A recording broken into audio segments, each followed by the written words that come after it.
Ang buhay abroad ay isang, pwede nating sabihin, masaya, masalimuot, panibagong experience, panibagong adjustment, lahat ng halo-halong emotion pwede mong maramdaman dito sa abroad. Welcome po sa ating Be Empowered program. At kung hindi nyo pa po na-share yung link ng program natin, i-share nyo po yung link ng program natin. At speaking ng masalimuot na sitwasyon ng isang OFW dito sa Hong Kong, gusto ko po na subaybayan ninyo yung story ng special guest natin for today.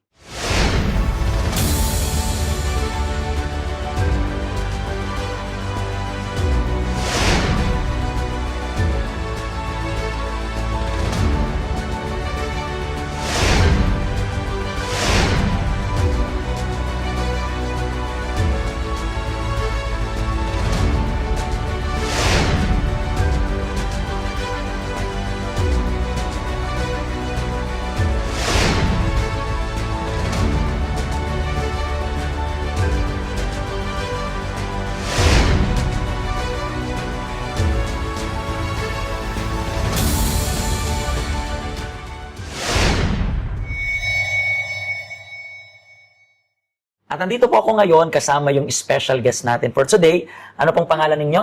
Ako po si Sinaida Vergara, Pastor. Mas kilala ka sa pangalang Sinaida talaga or may nickname ka? Zeni po. Zeni. Okay, Ate Zeni. And gano'n na rin po kayo katagal na nag-a-abroad? 20 years, Pastor. 20 11 years po dito sa Hong Kong, tapos 9 years sa Brunei. Sa Brunei. Okay, and taga saan po kayo sa Philippines talaga? Pangasinan po, Pastor. Pangasinan. Saan sa Pangasinan? San Fabian po. San Fabian. So medyo malayo-layo rin, di ba? Opo. And saan yung una mo pong abroad? Dito sa Hong Kong o sa Brunei? Hong Kong po ng 2 taon. So yun talaga yung first time. Yes po, opo. Pero ano bang reason mo kung bakit nag-abroad ka? Ang pinaka-goal ko po sa pag-abroad, Pastor, is matulungan yung family ko. Kasi nung time na nasa Pilipinas, bago ako makapunta ng Hong Kong, nagkasakit po yung father ko. Mhm. So, yung finances po, wala kaming magamit na pera sa panggastos sa hospital niya, kasi na-hospital po yung father ko. Tapos, parang sama-sama na yung maraming problema. Yan. Kaya doon po ako na-challenge sa sitwasyon ng father ko, kaya ako nag-abroad. Pero bakit Hong Kong yung napili mong... Ang sister-in-law ko po nandito sa Hong Kong. So, siya yung nag-apply sa akin na makarating dito sa Hong Kong po. Pero kamusta naman yung experience mo nung una mong abroad, 2 years?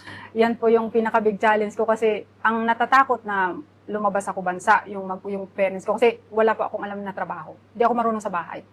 Kasi ako po yung bunso, so mas maginhawa ako, kumbaga. So basically parang wala akong alam. masyadong paborito na Yes. ayaw pakilusin. So yung una mong abroad, di ba, Hong Kong, kamusta naman yung amo so far? Parang yung amo ko po, parang pinagtiyagaan nila ako. Yung maliit kong nalalaman, parang inano lang nila, tinulungan lang ako para parang step by step na sila yung ituturo sa akin hanggang natapos ko po yung kontrata ko ng 2 years. Pero nag-offer pa silang mag-renew ka, hindi na rin? Hindi na rin, kasi ayaw ko na rin po, Pastor. At, Matanda po kasi. okay. So, bumalik ka ng Philippines nito. Opo. And gaano ka katagal na nag-stay sa Philippines niya? Siguro, ano lang, Pastor, 1 month kasi nung nag-stay, nauwi po ako ng Pilipinas. Bali yung pinsan kong isa, nagpunta kami ng agency sa Pilipinas. Ang ano namin, papuntang Malaysia. Pero nung nagpunta kami sa agency, walang bakante pong Malaysia, so napunta ng Brunei. After 2 weeks, mayroon pa nag-sign na kontrata na. So mabilisan lang talaga. Po. And then ilang years ka dun sa Brunei? 9 years po. 9 years. 1 employer. Sa isang employer lang. Pero, yes, di ba, may experience ka na ng Hong Kong, tapos ikukumpara dun sa panibagong bansa na naman. Ano yung difference ng dalawang bansa na to? Kasi dito sa Hong Kong, Pastor, nakakalabas ka every week. Doon po wala pong day off.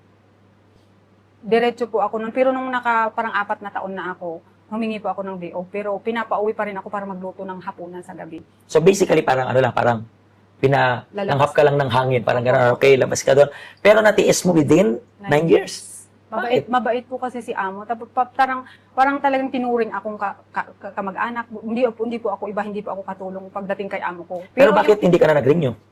9 years po ako doon. Ano po, Pastor, nagkaroon na ako ng frozen shoulder.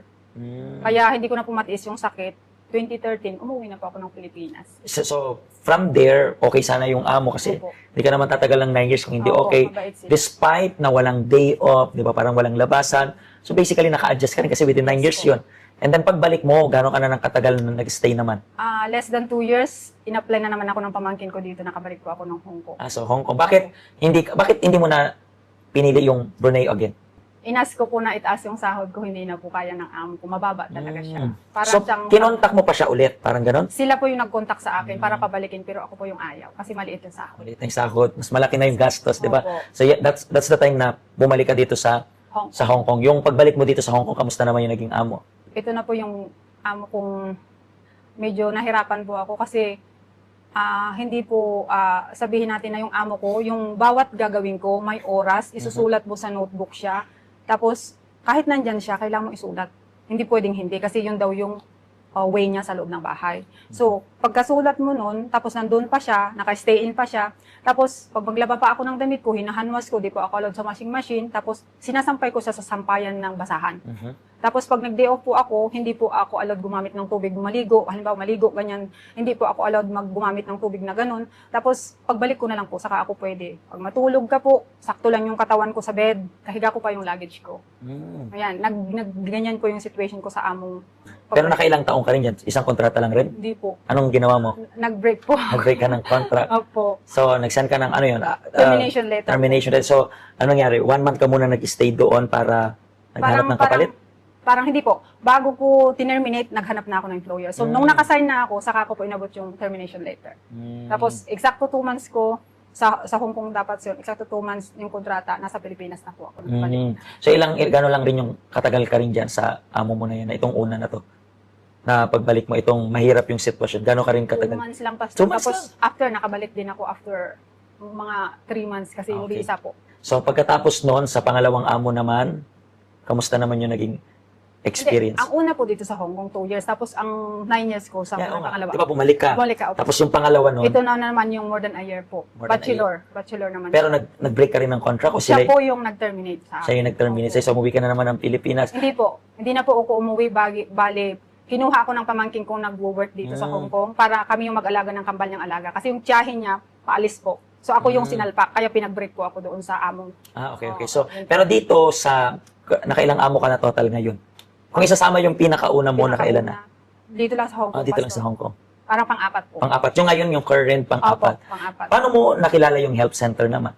Isang tao po na naging kaibigan ko sa park, na nagpalitan lang po kami ng number, pero nauna siyang nakapunta sa help center, sa Central po. So, tinawagan niya ako nung time na yun. Tapos, hindi po ako nag-hesitate, wala pa akong sinabing hindi, sumama lang po ako sa kanya. Mga gano'n ka na rin katagal sa help center natin? Mga 7 years po. 7 years na rin. Sa 7 years mo, medyo matagal na. Opo. Pero paano nakatulong para sa'yo itong help center na ito? Nakatulong po, Pastor, ang help center sa akin kasi dito ko na-overcome yung mga problema ko.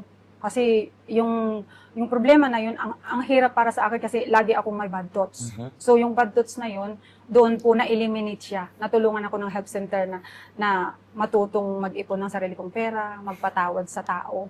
Tapos patawarin ko rin yung sarili. Bakit? Within 9 years ba na yun, wala ka rin naipon dun sa Wala atin? din po. So Kasi talagang- natulong ko lang sa pamilya ko talaga. So this time, sa pag-attend mo, matutunan mo kung paano mag-manage ng Opo. finances mo, mag-budget ng Opo. finances mo. So basically, para sa'yo, gaano naman to ka-importante sa mga OFW na katulad mo, itong help center natin? Napaka-importante po ang help center para matulungan tayo, para magkaroon tayo ng guidance at direction kung ano yung dapat natin gawin sa buhay natin. Kasi kahit nasa sarili nating effort, hindi po natin kaya. Kailangan natin ng guidance at direction talaga. At yan ang pinaka-word. Siguro po nanonood kayo sa amin. And then you are trying yung the best. Pero even though you are trying yung best ninyo, parang hindi sapat yung best ninyo. Para bang may kulang. May effort naman kayo. Masipag. Kung matagal ka na dito sa Hong Kong, I believe masipag ka talaga. Pero baka yung kulang is hindi sipag eh. Baka yung kulang hindi yung masyado kang masigasig. Baka yung kulang is yung Diyos. Once na isama mo yung Diyos sa lahat ng plano mo, sa lahat ng ginagawa mo, the same thing na nangyari sa Kanya, ganoon din yung mangyayari sa inyo. Basta, ang kinakailangan nyo lang is tulong ng Panginoon. Yung health center natin ay bukas para sa inyo. Especially kayo na OFWs na nandito sa Hong Kong, na merong pinagdadaanan katulad niya, na homesick, nadidepress sa amo, na-stress sa amo. Ang dami nangyayari. So, welcome po kayo dito sa health center. In the same way na natulungan siya, gusto rin po namin kayong matulungan. Kayo na nag-struggle sa finances, sa family, sa anumang aspeto ng inyong buhay. Maraming salamat po sa pag-special guest dito sa ating program.